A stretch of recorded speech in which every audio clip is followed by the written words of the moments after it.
Yes, hakuna mtu ambaye amekatishwa tamaa hata mmoja. Mtu anakwambia nilikuwa nafanya wakakatisha tamaa, sijafanya tena. Wewe ulikuwa hautaki kufanya. Hiyo ni sababu tu ambayo umejifichia, umeanza kuwapata lawama. Kitu ambacho amini ya kwamba kitu ambacho wewe mwenyewe unahitaji kufanya, unakifanya kwenye njia yoyote ile. Njia yoyote.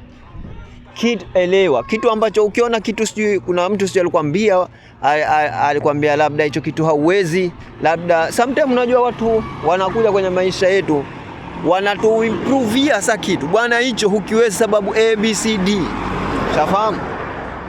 Anakwambia huwezi kukifanya hicho sababu ya ABCD. Kwa nini?